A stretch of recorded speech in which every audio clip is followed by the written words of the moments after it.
중국에서 한글이 유행한다고요? 14억 인구, 세계 최강 한자 문화권의 심장부입니다.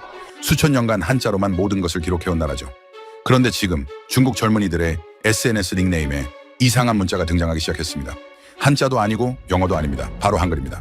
정부가 한한령을 내렸어도 검열이 삭제해도 그들은 한글을 포기하지 않습니다. 웨이보에서, 빌리빌리에서, 샤오홍슈에서 지금부터 중국 Z세대 온라인 문화 속 한글의 침투, 그 충격 실화를 시작합니다. 저는 상하이에서 중국 젊은 세대의 온라인 언어 사용을 연구하는 언어문화 연구자입니다.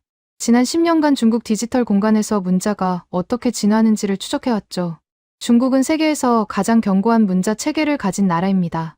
한자는 단순한 표기 수단이 아닙니다. 문화이고 정체성이고 자존심입니다. 갑골 문자부터 계산하면 3,000년이 넘는 역사를 품고 있죠. 어떤 언어학자가 말했습니다. 한자는 죽지 않는 문자라고. 라틴어가 사라지고 산스크리트어가 박물관으로 들어갈 때도 한자는 살아남았습니다. 저도 그렇게 믿었습니다. 중국의 디지털 환경은 독특합니다. 트위터 대신 웨이보가 있고 유튜브 대신 빌리빌리가 있습니다. 인스타그램 대신 샤오홍슈가 있죠. 이 플랫폼들은 모두 중국어, 정확히는 간체자 한자를 기반으로 운영됩니다. 빌리빌리는 2009년 2차원 문화 플랫폼으로 출발해 지금은 중국 Z세대의 성지가 되었습니다. 샤오홍슈는 매월 3억 명이 접속하는 라이프스타일 플랫폼이죠. 웨이보는 여전히 공론장의 역할을 합니다. 이 세 플랫폼이 중국 젊은 세대의 문화적 정체성을 형성합니다. 저는 이곳에서 흥미로운 연구를 시작했습니다. 닉네임 분석이었죠. 사람들이 자신을 어떻게 표현하는가, 어떤 문자를 선택하는가, 이것은 문화적 정체성의 가장 솔직한 단면을 보여줍니다. 2020년까지 제 분석 결과는 예상 범위 안에 있었습니다. 중국어 닉네임이 압도적이었고 영어 알파벳이 일부 섞여 있었습니다. 일본어 가타카나나 히라가나도 소수 발견되었죠.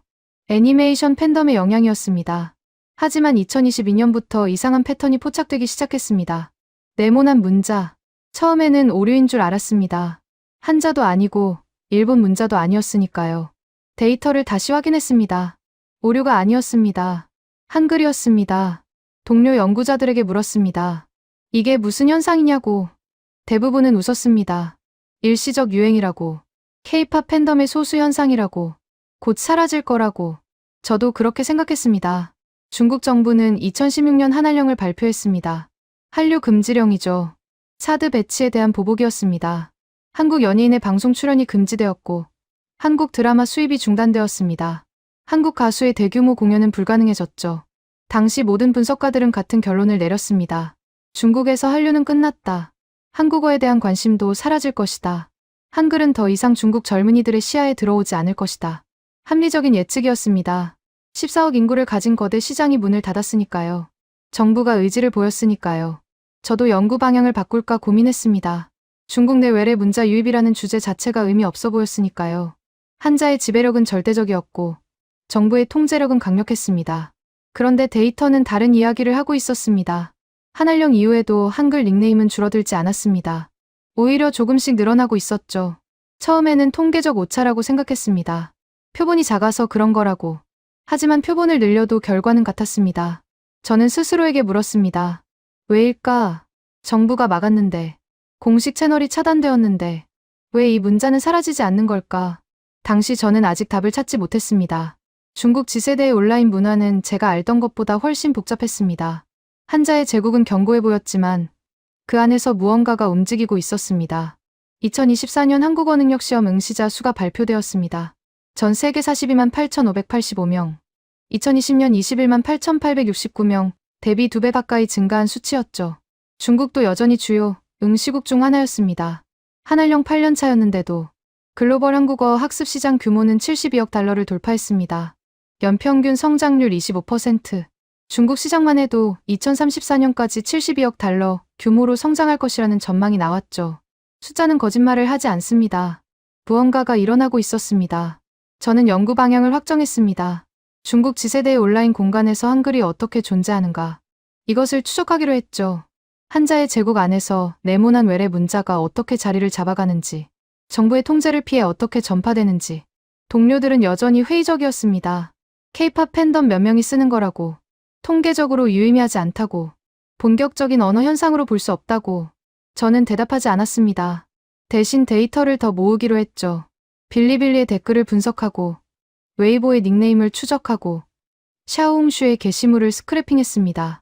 그리고 저는 보았습니다. 한자의 제국 한가운데서 네모난 문자들이 조용히 번식하고 있는 것을.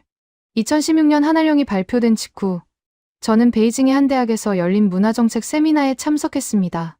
정부 관계자가 단상에 섰죠. 목소리는 차분했지만 메시지는 분명했습니다. 외래 문화의 무분별한 유입은 청소년 정서에 해롭습니다. 우리는 중화 문명의 자긍심을 지켜야 합니다. 박수가 터져나왔습니다. 학계 인사들, 문화 관료들, 언론인들 모두가 고개를 끄덕였죠. 저도 그 자리에 있었습니다.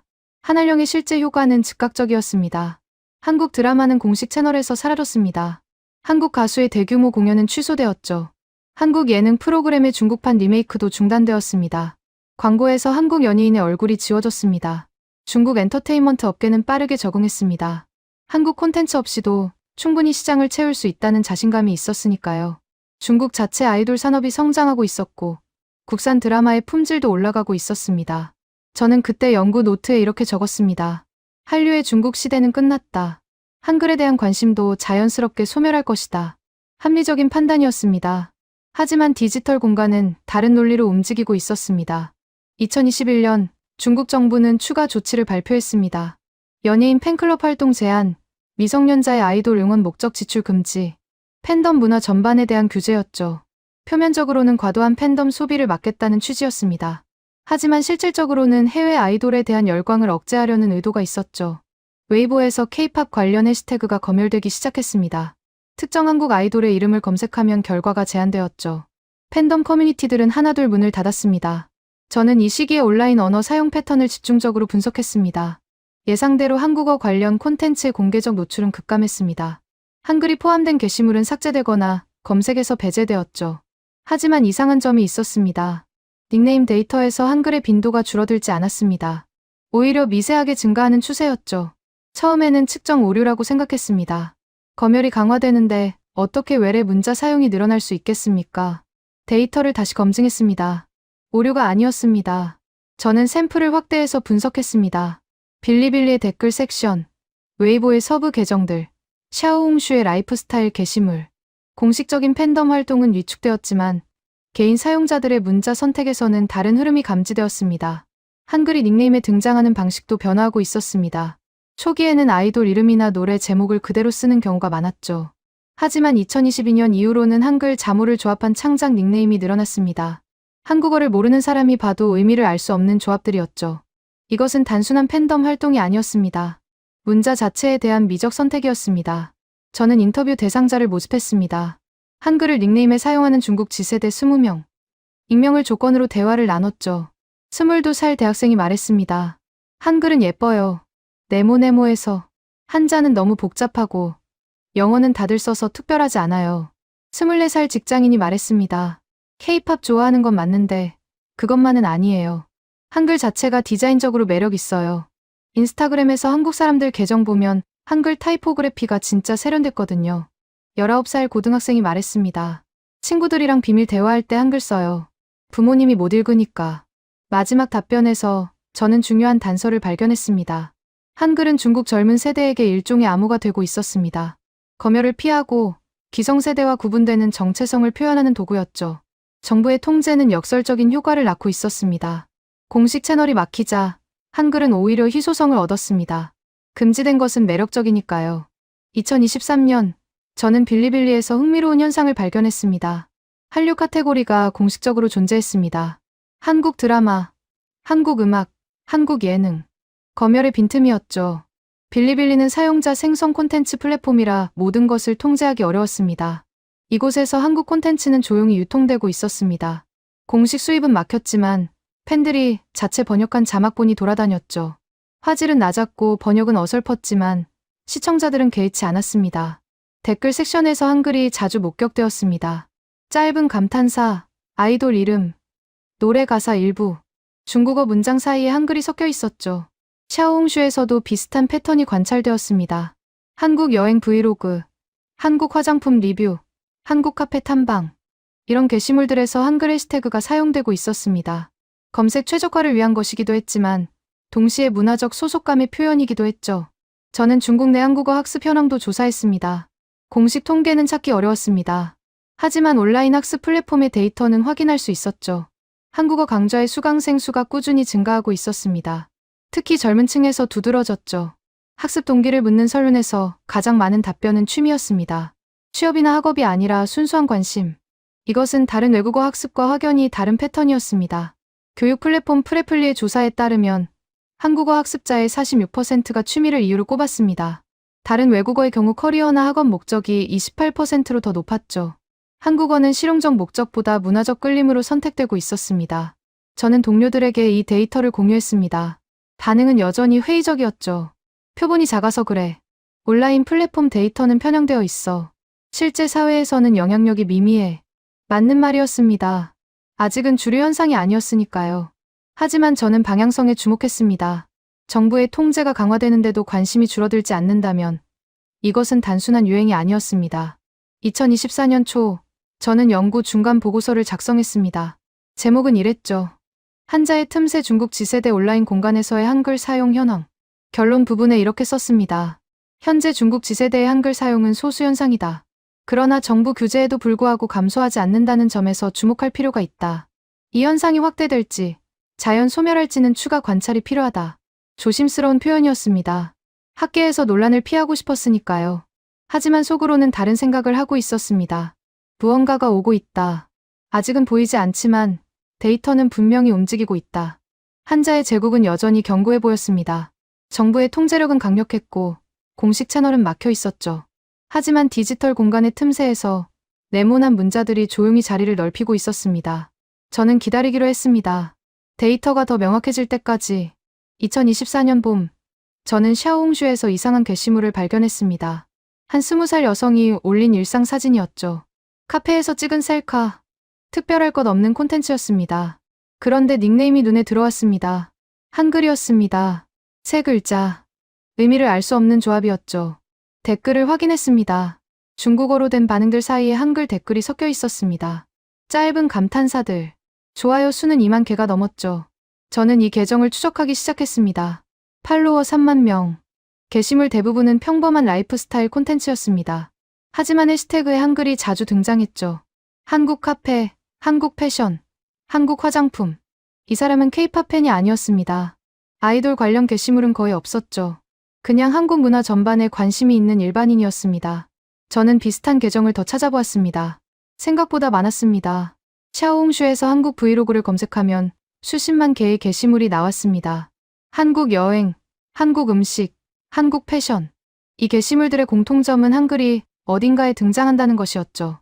제목에, 해시태그에, 때로는 본문 중간에.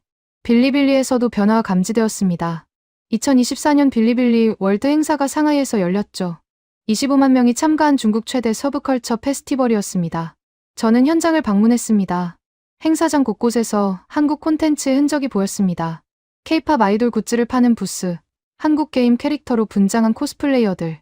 공식적으로 한알령은 여전히 유효했지만 이곳에서는 아무도 신경 쓰지 않는 것 같았죠. 한 코스플레이어에게 말을 걸었습니다. 21살 대학생이었죠. 한국 캐릭터 좋아하세요? 네. 디자인이 예뻐요. 한글 읽을 줄 아세요? 조금요. 독학했어요. 왜요? 가사 이해하고 싶어서요. 번역 기다리기 싫으니까. 이 대화에서 저는 중요한 변화를 감지했습니다. 과거에는 한국 콘텐츠가 번역되어 들어왔습니다. 중국어 자막, 중국어 더빙. 소비자는 수동적이었죠. 하지만 지금은 달랐습니다. 젊은 세대가 직접 한글을 배우고 있었습니다. 번역을 기다리지 않고 원본에 접근하려는 것이었죠. 이것은 콘텐츠 소비 방식의 근본적 변화였습니다. 저는 온라인 한국어 학습 플랫폼의 데이터를 조사했습니다. 중국 사용자 수가 꾸준히 증가하고 있었죠. 특히 2023년 이후 가파른 상승세였습니다.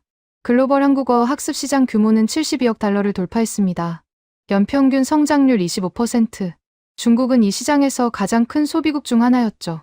2034년까지 중국 내 한국어 학습 시장만 72억 달러 규모로 성장할 것이라는 전망이 나왔습니다. 교육 플랫폼 프레플리의 조사 결과도 흥미로웠습니다. 한국어 학습자의 46%가 취미를 동기로 꼽았죠. 다른 외국어의 경우 커리어나 학업 목적이 28%로 더 높았습니다. 한국어는 실용적 필요가 아니라 문화적 끌림으로 선택되고 있었습니다. 저는 웨이보에서 또 다른 현상을 발견했습니다. K-팝 팬덤의 음반 공고 활동이었죠. 한알령으로 공식 수입이 막혔지만 팬들은 우회 경로를 찾아냈습니다. 한국이나 다른 나라를 통해 음반을 구매하는 것이었죠. 업계 분석 자료에 따르면 웨이보의 각 팬덤 커뮤니티에서 발표한 음반 공구 물량은 상당한 수준이었습니다. 공식 통계에는 잡히지 않지만 실질적으로는 미국이나 일본만큼 높은 수요가 있다는 분석이었죠. 2024년 K-팝 앨범 전체 수출액은 2억 9,180만 달러였습니다. 전년 대비 소폭 증가에 그쳤죠. 하지만 대중국 수출액은 76.4% 급증했습니다. 5,979만 달러.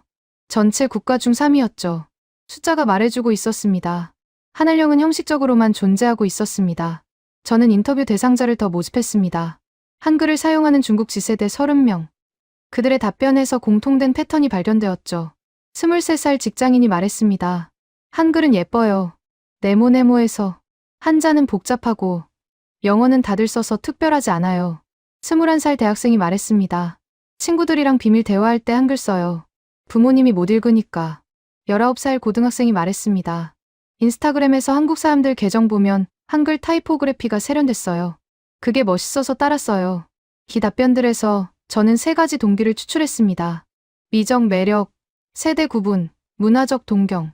한글은 단순한 문자가 아니라 정체성 표현의 도구가 되고 있었습니다. 특히 2번째 동기가 흥미로웠습니다.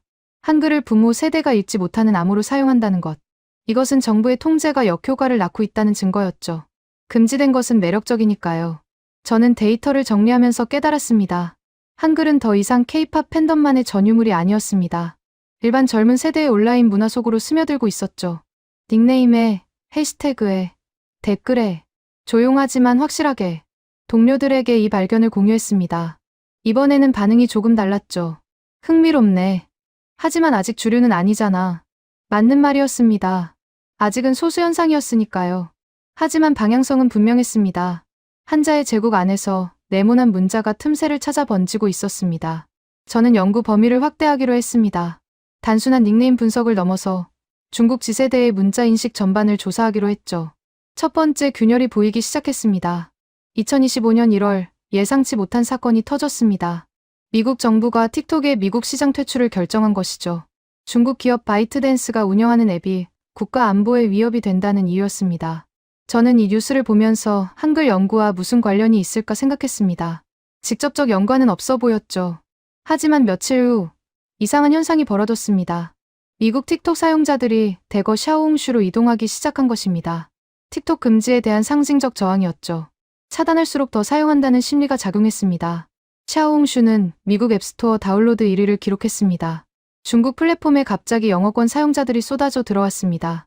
샤오홍슈의 국제화가 하룻밤 사이에 이루어진 것이죠. 저는 이 현상을 주시했습니다. 그리고 흥미로운 부수 효과를 발견했습니다. 샤오홍슈에서 한국 관련 콘텐츠의 노출이 급증한 것입니다. 미국 사용자들이 유입되면서 알고리즘이 변화했죠. 글로벌 트렌드에 맞춰 K-팝, 한국 드라마, 한국 패션 콘텐츠가 더 많이 추천되기 시작했습니다. 중국 Z세대 사용자들은 이 변화를 체감했습니다. 피드에 한국 콘텐츠가 더 자주 뜨기 시작했으니까요. 한글 노출 빈도도 자연스럽게 올라갔습니다. 같은 시기 또 다른 변수가 등장했습니다. 2025년 들어 K-팝의 중국 오프라인 활동이 본격화되기 시작한 것이죠. 팬사인회가 중국 전역에서 열렸습니다. 앨범을 구매한 팬들이 참가할 수 있었고 추첨을 통해 아이돌과 1대1 미팅 기회도 주어졌죠. 당첨 확률은 극도로 낮았습니다. 그런데도 앨범은 불티나게 팔렸습니다. 현지의 뜨거운 팬심을 확인한 한중 엔터테인먼트 업계는 팬사인회 기획을 확대했죠. K-팝 굿즈 팝업 스토어도 중국 전역에서 인기를 끌었습니다. 상하이의 한 팝업 스토어는 7일간 200만 위안의 매출을 달성했죠. 저는 이 현상을 보면서 의문이 들었습니다. 한알령은 어디로 간 걸까? 공식적으로는 여전히 유효했습니다. 하지만 실질적 집행은 느슨해지고 있었죠. 대규모 공연은 여전히 불가능했지만 소규모 팬 사인회나 팝업 스토어는 묵인되고 있었습니다. 경제적 논리가 작용하고 있었습니다. 중국 경기 침체 속에서 K-팝 팬덤의 소비력은 무시할 수 없었으니까요. 숙박업소, 음식점, 소매업, 지역 경제에 도움이 되는 활동이었죠. 저는 상하이의 한 팬사인회 현장을 방문했습니다. 수백 명의 젊은이들이 줄을 서 있었죠.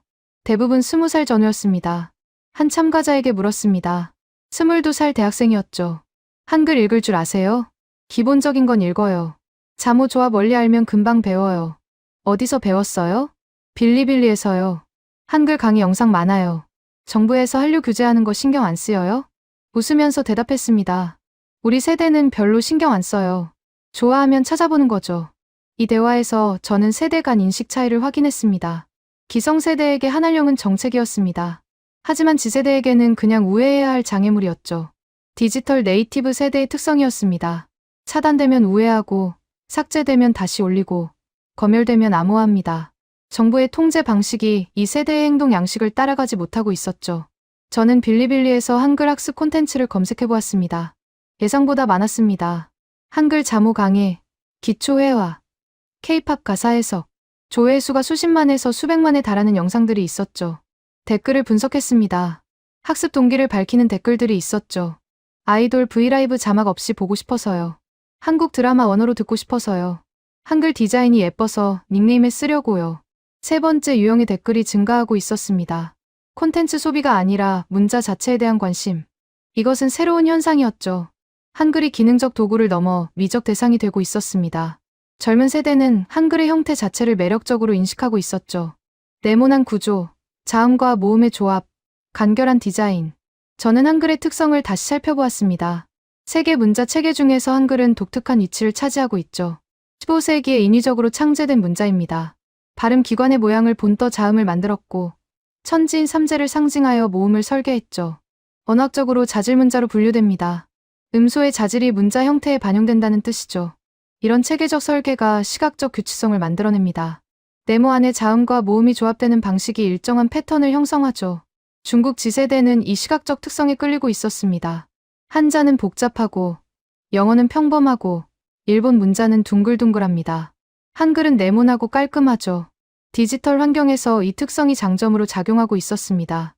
외부 변수들이 겹치면서 상황이 변화하고 있었습니다.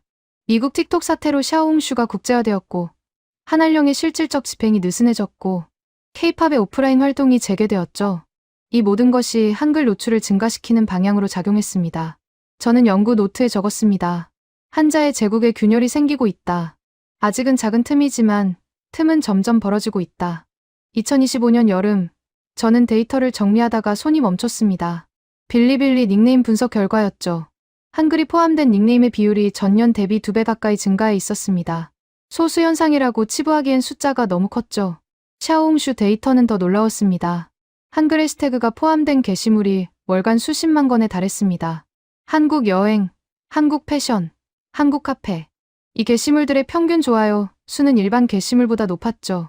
저는 동료들에게 데이터를 보여주었습니다. 이번에는 반응이 달랐습니다. 이건 진짜 현상이네. 연구실에서 긴급 회의가 열렸습니다. 주제는 중국 지세대의 문자 사용 변화였죠. 저는 지난 3년간 수집한 데이터를 발표했습니다. 한글 사용의 확산 경로는 명확했습니다. K-팝 팬덤에서 시작해 일반 라이프스타일 영역으로 퍼지고 있었죠. 닉네임, 해시태그, 댓글, 세 가지 영역에서 동시에 증가하고 있었습니다. 특히 주목할 점은 사용자의 다양화였습니다. 초기에는 K-팝 팬덤이 주류였죠.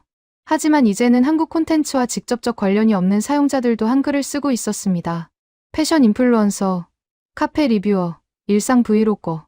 한글이 하위 문화에서 주류 문화로 이동하고 있었습니다. 저는 인터뷰 대상자를 추가로 모집했습니다. 이번에는 한국 콘텐츠에 관심이 없는데도 한글을 사용하는 사람들이었죠. 15명을 만났습니다. 24살 패션 블로거가 말했습니다. 한글은 디자인 요소예요. 옷에 영어 프린팅 있는 것처럼 한글 프린팅도 예뻐요. 닉네임에 쓰면 세련돼 보여요.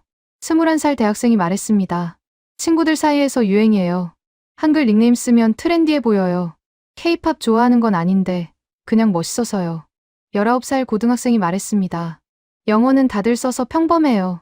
일본어는 좀 구식 느낌이고 한글은 새롭고 깔끔해요. 이 답변들에서 저는 결정적 변화를 감지했습니다. 한글이 콘텐츠에서 분리되고 있었습니다. 한국 음악이나 드라마를 좋아해서 한글을 쓰는 게 아니었죠. 한글 자체가 독립적인 미적 가치를 획득하고 있었습니다. 이것은 문자 역사에서 드문 현상이었습니다. 일반적으로 문자는 언어에 종속됩니다. 영어를 배우려고 알파벳을 익히고 일본어를 배우려고 히라가나를 익히죠. 문자는 언어에 도달하기 위한 도구입니다. 하지만 중국 지세대에게 한글은 달랐습니다. 한국어를 배우지 않아도 한글을 사용하고 있었죠. 문자가 언어에서 독립한 것입니다. 저는 한글의 특성을 다시 분석했습니다. 왜 이런 현상이 한글에서 일어나는 걸까? 첫째, 시각적 규칙성이었습니다.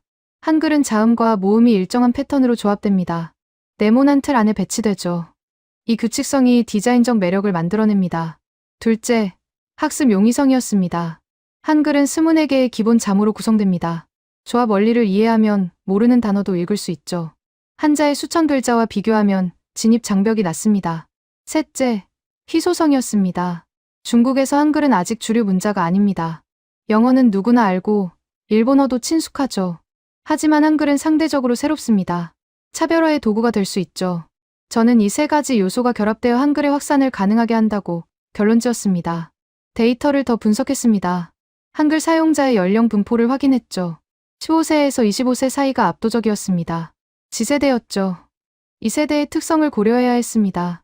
디지털 네이티브, 글로벌 트렌드에 민감, 기성세대와의 차별화 욕구, 한글은 이 모든 조건을 충족시키는 문자였습니다. 저는 연구 보고서의 결론 부분을 수정했습니다. 처음에는 조심스럽게 썼죠. 하지만 이제는 확신이 생겼습니다. 중국 지세대의 온라인 공간에서 한글은 단순한 외래 문자가 아니다. 세대 정체성을 표현하는 기호이자 미적 선택의 대상이 되고 있다. 이 현상은 일시적 유행이 아니라 구조적 변화의 징후다. 동료들도 이 결론에 동의했습니다. 하지만 한 가지 의문이 남았죠. 그래서 이게 어디까지 갈까? 저도 같은 질문을 하고 있었습니다. 한글이 틈새 현상에서 주류 현상으로 성장할 수 있을까? 아니면 여기서 멈출까? 답은 아직 알 수 없었습니다. 하지만 한 가지는 분명했죠. 한자의 제국 안에서 네모난 문자가 자리를 잡아가고 있었습니다. 조용히, 하지만 확실하게. 저는 이 현상에 이름을 붙였습니다. 한글의 탈언어화. 문자가 언어에서 분리되어 독립적 가치를 획득하는 현상이었죠. 역사상 유례가 드문 일이었습니다. 2025년 가을, 제 연구 결과가 학계에 알려지기 시작했습니다. 중국 내 언어학 커뮤니티에서 먼저 반응이 왔죠. 처음에는 회의적이었습니다. 한글이 중국 젊은 세대에게 확산되고 있다니 과장 아니냐는 반응이었죠. 저는 데이터를 공개했습니다. 빌리빌리 닉네임 분석, 샤오홍슈 해시태그 추적, 인터뷰 결과. 숫자는 거짓말을 하지 않았습니다. 한 언어학자가 말했습니다. 이건 심각한 문제야. 한자 교육에 집중해야 할 젊은 세대가 외래 문자에 빠져 있다니. 다른 학자는 다르게 반응했죠. 흥미로운 현상이네. 문자에 탈언어화라. 연구해볼 가치가 있어. 학계의 반응은 양분되었습니다. 하지만 공통된 인식이 있었죠. 이것은 무시할 수 없는 현상이라는 것. 며칠 후, 언론이 움직이기 시작했습니다. 한 매체가 기사를 냈죠. 제목은 자극적이었습니다. 중국 젊은이들, 한자 대신 한글 쓴다. 내용은 제 연구를 인용하면서 과장된 해석을 덧붙였습니다. 온라인에서 논쟁이 벌어졌습니다. 웨이보에서 관련 해시태그가 급상승했죠. 한 사용자가 썼습니다. 한글 예쁘다고 쓰는 게 뭐가 문제야? 영어 쓰는 건 괜찮고? 다른 사용자가 반박했습니다. 한자는 우리 문화의 뿌리야. 외래 문자에 빠지는 건 문화 정체성 상실이지. 논쟁은 세대 간 갈등으로 번졌습니다. 기성세대는 우려를 표명했고 지세대는 반발했죠. 23살 대학생이 웨이보에 올린 글이 화제가 되었습니다. 우리가 뭘 쓰든 우리 자유 아닌가요? 한자 사랑하면서 한글도 쓸 수 있어요. 왜 둘 중 하나만 선택해야 해요? 이 글에 수만 개의 좋아요가 달렸습니다. 지세대의 목소리였죠. 저는 이 논쟁을 관찰하면서 흥미로운 점을 발견했습니다. 반발이 거셀수록 한글에 대한 관심도 높아지고 있었습니다. 금지된 것은 매력적이니까요. 역설적 효과였죠. 빌리빌리에서 한글 학습 영상의 조회수가 급증했습니다. 논쟁이 시작된 이후 일주일 만에 30% 이상 증가했죠. 사람들은 한글이 뭐길래 이렇게 난리인지 궁금해했습니다. 샤오홍슈에서도 비슷한 현상이 관찰되었습니다. 한글 닉네임을 쓰는 게 일종의 저항 표현이 되었죠. 기성세대가 싫어하니까 더 쓰겠다는 심리였습니다. 저는 인터뷰를 추가로 진행했습니다. 논쟁 이후 한글을 쓰기 시작한 사람들이었죠. 20살 대학생이 말했습니다. 솔직히 전에는 관심 없었어요. 근데 어른들이 난리치니까 궁금해졌어요. 배워보니까 진짜 쉽고 예쁘더라고요. 19살 고등학생이 말했습니다. 부모님이 한글 쓰지 말라고 하셨어요. 그래서 더 쓰고 싶어졌어요. 저항 심리가 확산을 가속화하고 있었습니다. 학계에서도 후속 연구가 시작되었습니다. 다른 연구자들이 제 방법론을 적용해 독자적인 분석을 진행했죠. 결과는 비슷했습니다. 한글 사용이 증가하고 있다는 것. 한 연구팀은 더 나아갔습니다. 한글 사용자의 심리 분석을 진행했죠. 결론은 이랬습니다. 한글은 중국 지세대에게 세대 정체성의 상징이 되고 있다.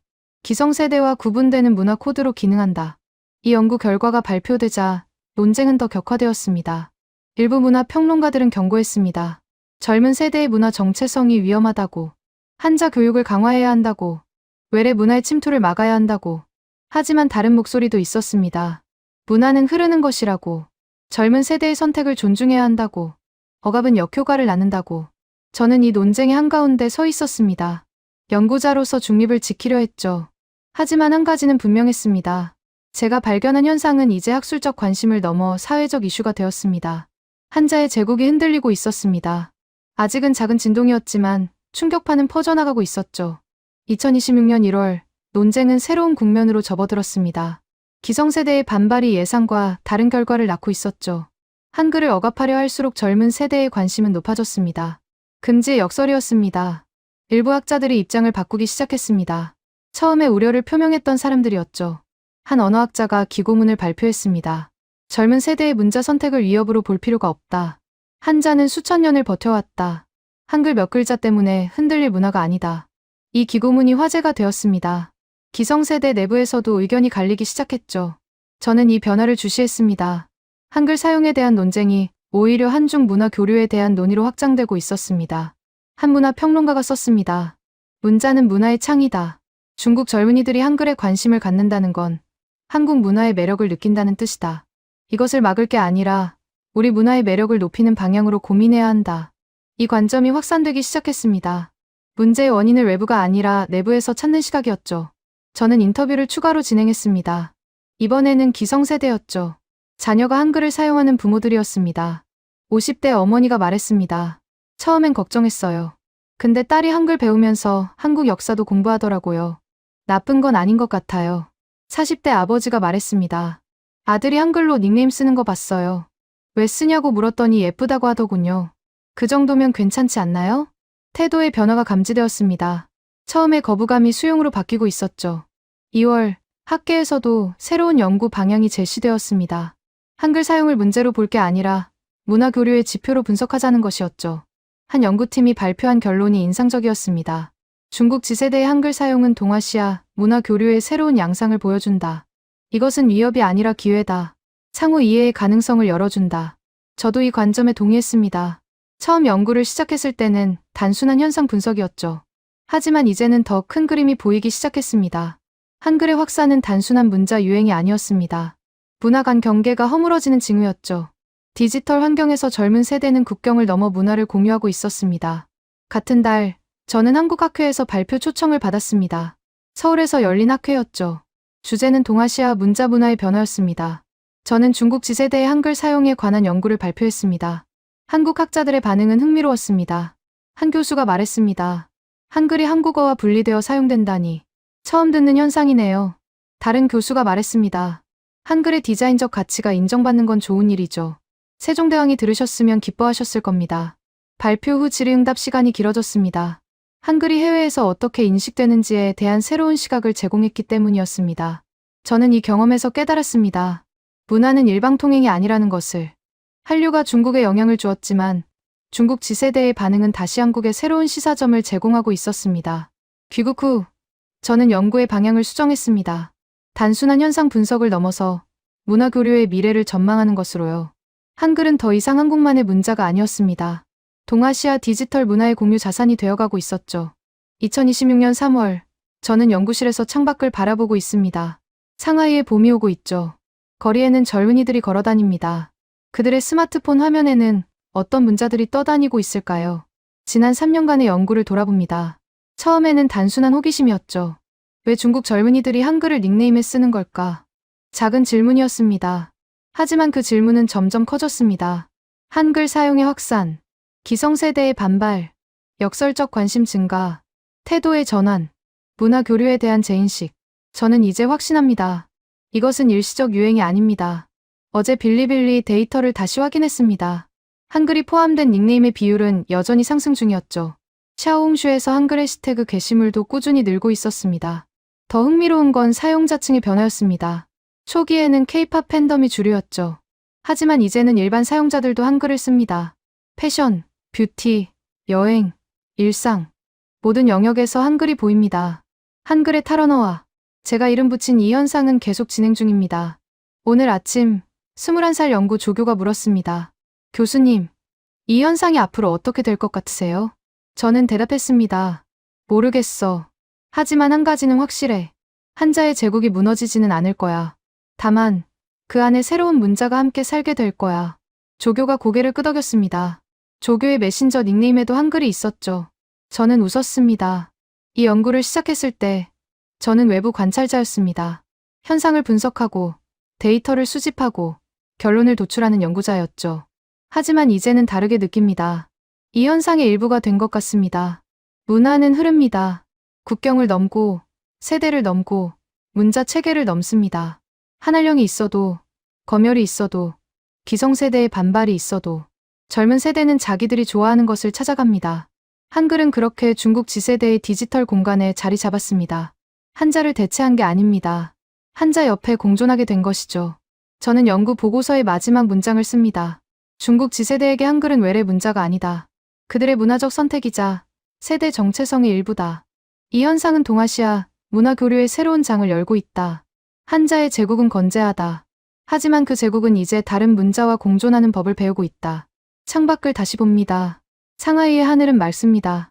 저는 다음 연구 주제를 생각합니다. 한글의 확산이 중국 지세대의 한국어 학습으로 이어질 것인가? 아니면 문자와 언어가 분리된 채로 유지될 것인가? 아직 답이 없는 질문입니다. 하지만 그건 다음 연구의 몫이겠죠. 지금 이 순간 저는 한 가지만 확신합니다. 문화는 벽을 세워서 지킬 수 없다는 것을. 문화는 흐르고 섞이고 변화합니다. 그리고 그 과정에서 새로운 것이 탄생하죠. 중국 지세대의 한글 사용. 이것은 끝이 아니라 시작입니다. 네모난 문자는 한자의 제국 안에서 조용히 자리를 넓혀가고 있습니다. 그리고 그 움직임은 아직 끝나지 않았습니다.